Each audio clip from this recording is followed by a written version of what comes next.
It was a chilly autumn afternoon when my niece Sarah and I arrived at my son Ben's new house. Ben and his wife Laura had recently moved into a large, impressive home that stood out with its pristine white walls and modern, luxurious design. Sarah, just 8 years old, held my hand tightly as we made our way to the front door, her curious eyes taking in every detail. As I rang the doorbell, Laura appeared with a smile, though something about her expression seemed forced.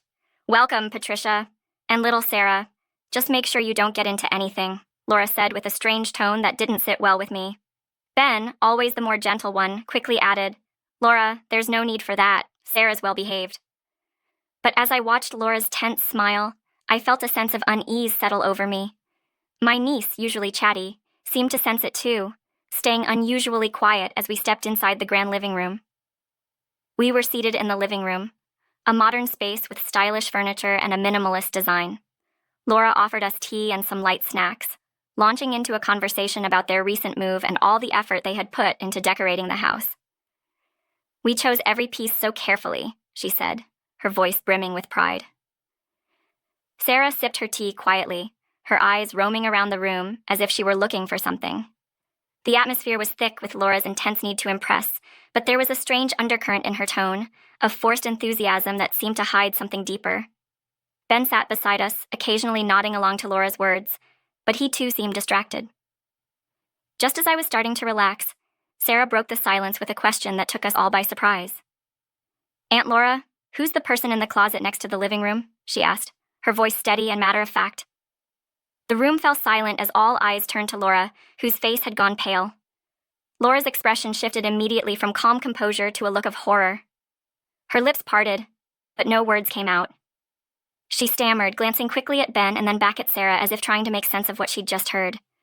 What do you mean, Sarah?" she asked, her voice barely a whisper. Sarah looked up at her, a calm certainty in her gaze that was unsettling, especially coming from such a young child. "I mean, I felt someone there," Sarah replied, her tone so simple and sure that it made the hair on the back of my neck stand up. Laura forced a laugh, though her voice wavered. "Sarah, there's no one in the closet. You must be imagining things." She brushed off Sarah's words, but I noticed how her hands trembled as she took another sip of tea. Ben, however, looked at his wife with suspicion, his brows furrowing as he observed her reaction.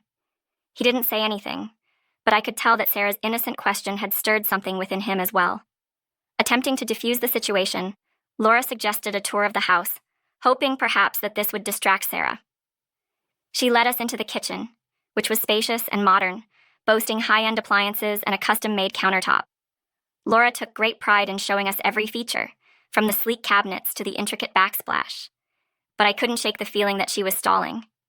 Every few minutes, she would glance nervously back toward the living room, where the mysterious closet was located. Sarah followed along, her curiosity still piqued, occasionally glancing back in the direction of the closet as well. Ben stayed close to his wife, but I could see the worry growing in his eyes. He was beginning to pick up on Laura's nervous behavior, and his silence spoke volumes. Meanwhile, Sarah, with her innocent yet piercing gaze, continued to watch Laura closely. It felt as though my niece's quiet curiosity was peeling back layers, revealing secrets that were never meant to be uncovered. After we finished touring the kitchen, Laura led us down the hall, showing us the other rooms one by one. The guest room, the study, the newly decorated nursery. Each space was pristine and picture-perfect. Yet the tension in the air was palpable, growing thicker with every step we took. Finally, we returned to the living room, where the infamous closet loomed just to the right of the sitting area. Sarah, unable to contain her curiosity any longer, turned to Laura once more and asked, "Why can't we look inside the closet?"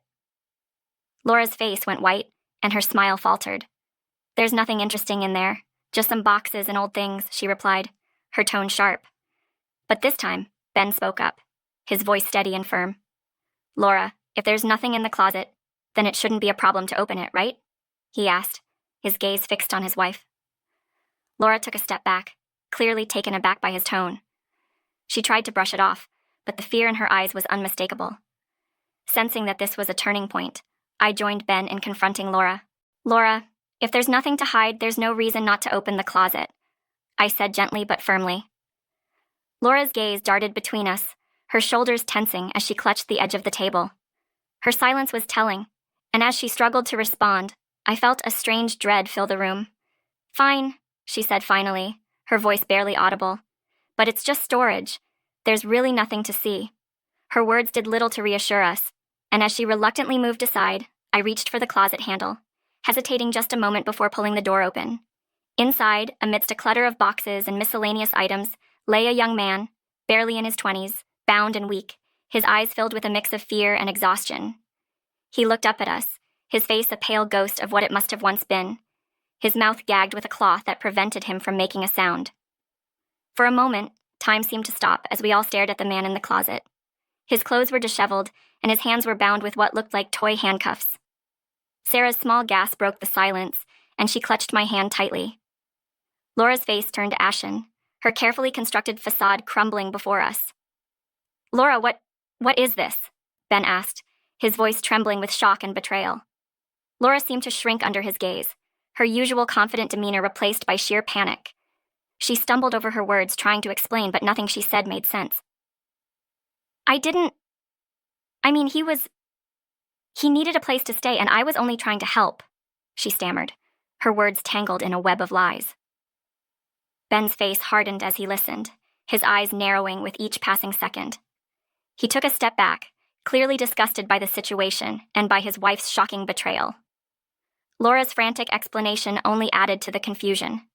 She spoke in half sentences, her words a jumbled mess as she tried to justify the unjustifiable.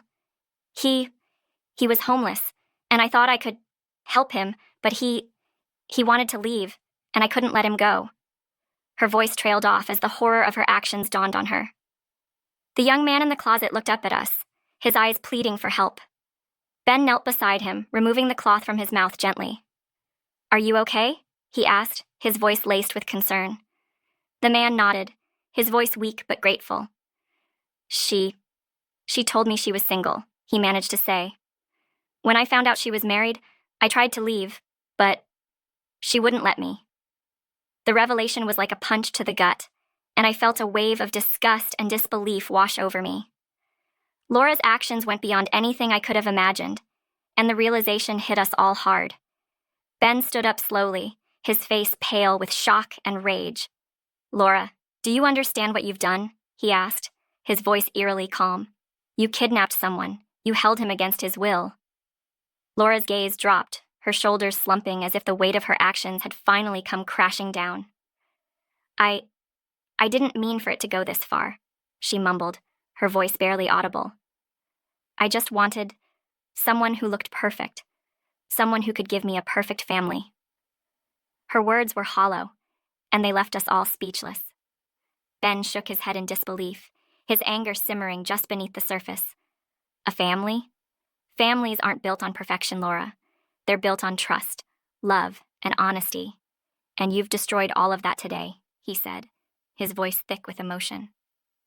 Laura tried to reach out to him, her face streaked with tears, but he stepped back, his expression unreadable.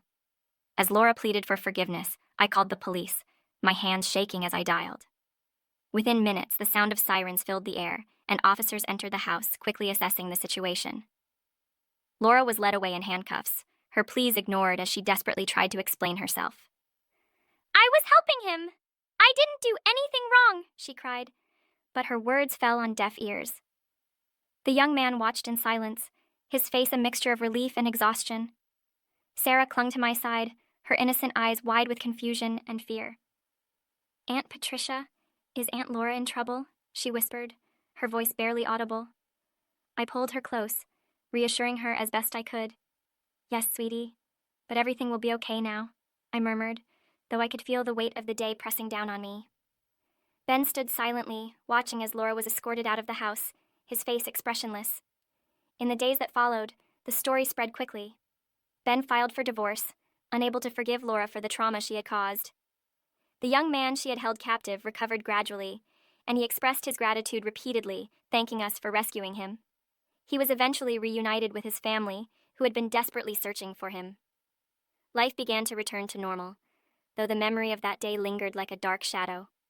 Sarah thankfully seemed to move on, her youthful resilience allowing her to forget the worst of what she had seen. But for Ben and me, the scars ran deeper. I often thought back to Sarah's strange intuition, her ability to sense something wrong even before any of us realized it.